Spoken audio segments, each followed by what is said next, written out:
Hello, welcome to Chapter 14 for Business Math called Inventory, or in Lesson 14.7 called Valuing Inventory. All right, so make sure you're looking through the chapter, read through the examples. How are they using the formulas? What formulas are they using? What terminology is new in this section? All of these things are important to make sure that we understand what to do in these worksheets. Most of the time, the worksheets don't give you everything that you need, especially the vocabulary, sometimes the formulas, but very often the vocabulary is left out. Now, in this worksheet, we are actually going to get some very important kind of, I don't know if we call them vocabulary necessarily, but key terms that we need to understand when we're doing inventory. All right, so let's go ahead and read this bit up at the top. This is usually our summary. So 3 common methods to value an inventory are the average cost method, which uses this formula to calculate the value of an inventory. And we get this one. So inventory equals average cost per unit times number on hand. So average cost literally sounds just like it's stated.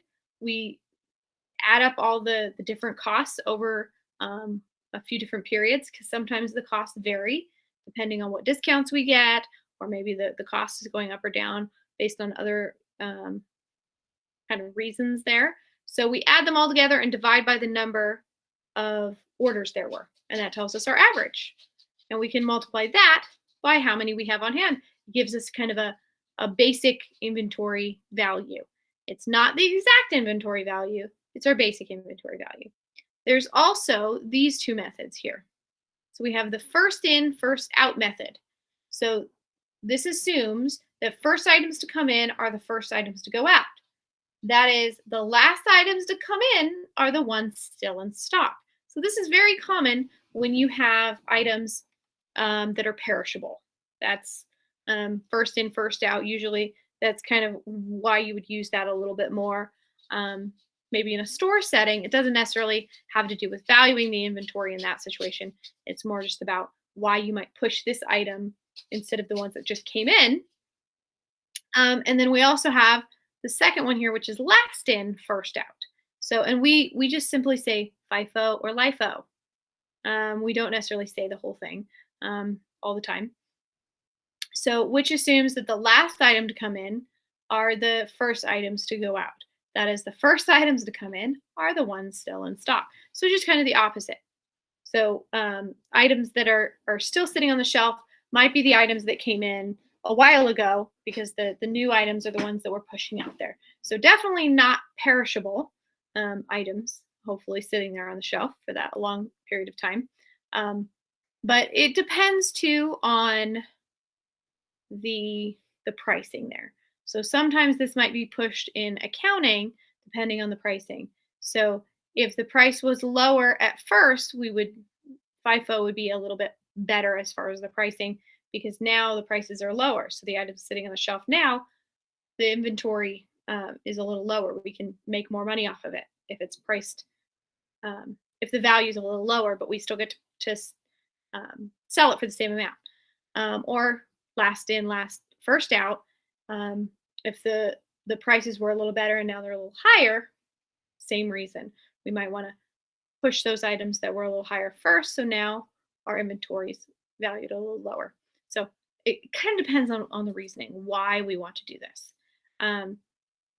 So let's go ahead and take a look at this piece. So we have records for Inkman's Deli show this opening balance, and these receipts. Sorry, it's a little hard to read with this light on right here in my face. So opening balance and these receipts for Inkman's mustard from January through July. At the end of July, 52 jars were on hand. So we need to keep track of that number.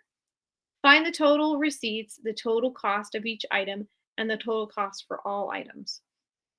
And in this case, we do have a couple pages here to go through. So I don't think, let me see. Don't think I'm going to calculate all of this one, but I'll get us started here so we know what to do.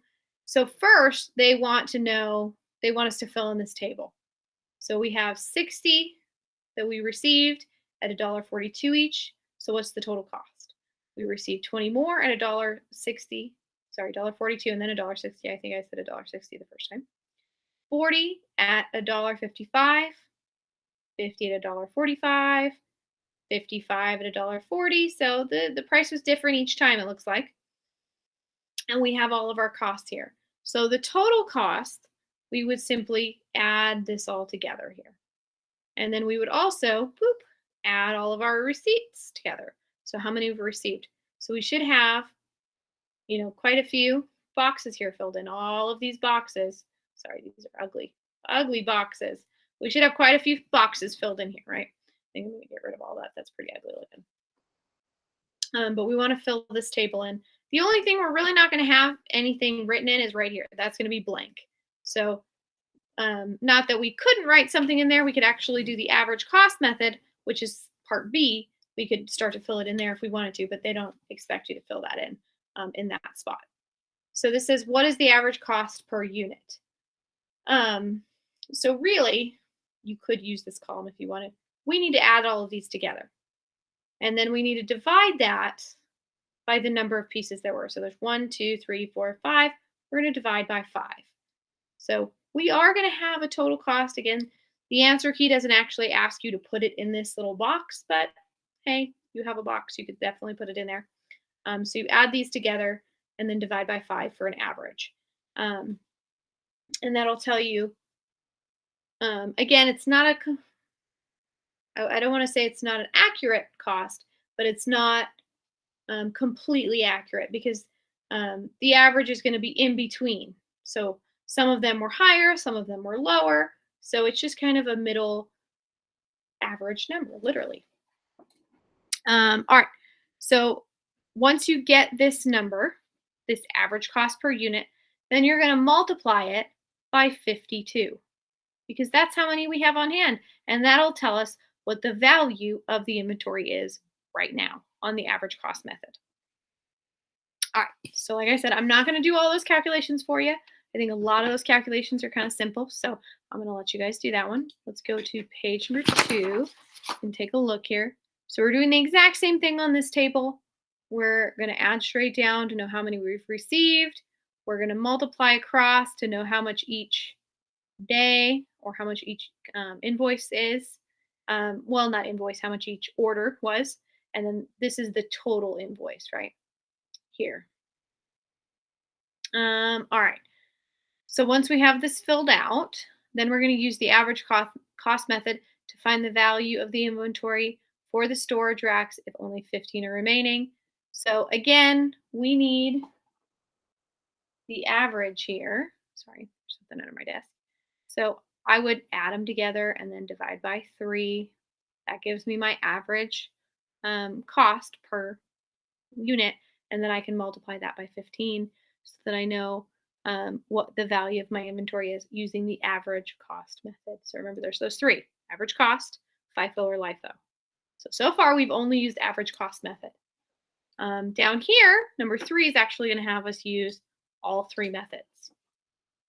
So we're going to go through and fill this table out. A lot of this is going to stay empty when you fill this table out. So the Harris Company, a hardware supply company, carries bags of its own brand of fertilizer. Complete the table or complete the inventory record and answer the questions that follow.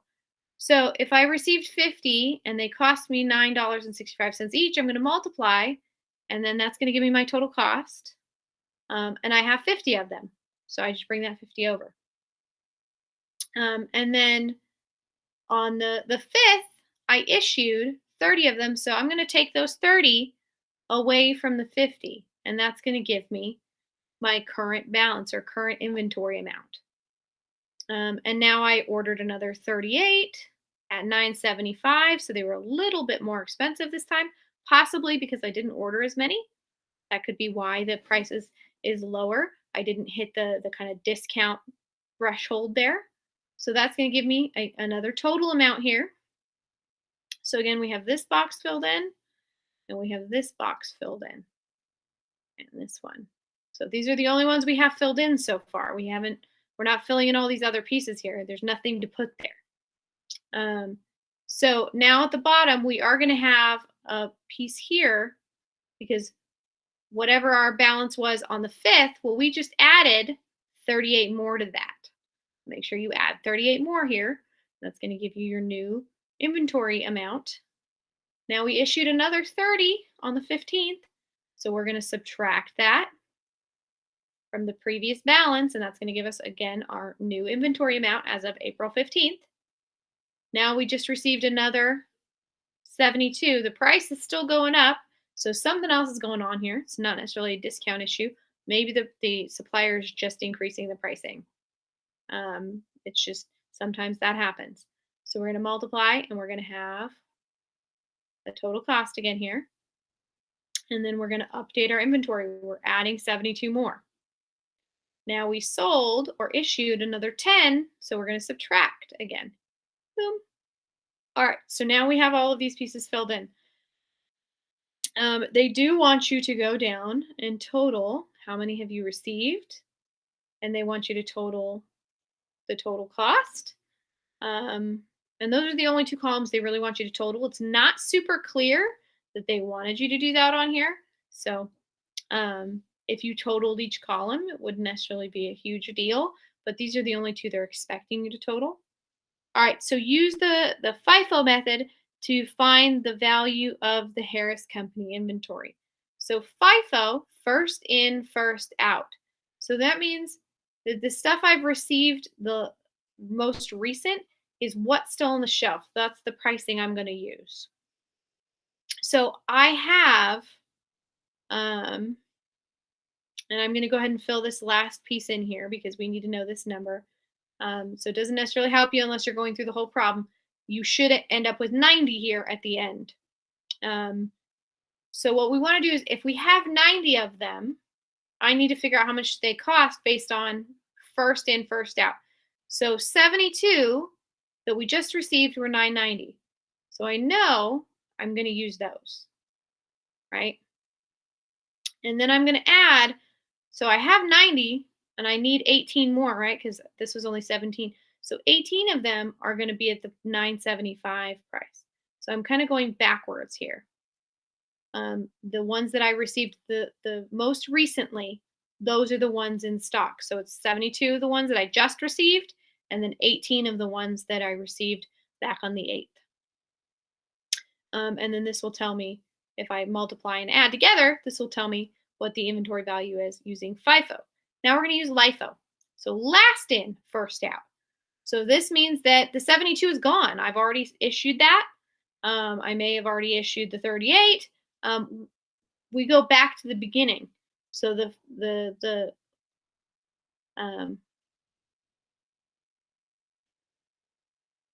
inventory that we received first. Sorry, I was losing my wording there. So the oldest inventory is what's still on the stock, or what's still in stock. Okay, so we still have 90. We just need to go back here. So we have 50 that we ordered at $9.65. But I need to get up to 90, so I need another 40. I also have that 38 then, because that's still not 40. It's $9.75. And I'm also going to add 2 more, because 50 plus 38, I need 2 more to get to 90. So 2 times 990. And then if I add, I have to multiply. I have to add all those together, and I'll have my inventory value using Lifo. So hopefully that makes sense. FIFO, first in, first out, meaning these are leaving first, and what I have in stock is the last pieces I've received. Lifo, last in, first out, meaning the 72 is what goes first. Then the 38 goes, then the 50 goes. So it's not going out in the order I'm receiving it. It's going out in the one that I've received most recently is the one that I'm sending out right now. So the inventory kind of sits there on the shelf, some of it for a while, I guess, if you think of it that way. All right, and then use the average cost method to find the value of the Harris inventory. So this means that we need to add these guys up and divide by 3, because there's 3 of them, so that we have our average price, and then we'll multiply that by 90. So that'll be 90 times that average price there. Okay. So we're using all 3 methods here to kind of compare. I did have a little bit of a difference with the answer key and my calculation on the average cost method. So it could be a typo. I calculated a couple of different times.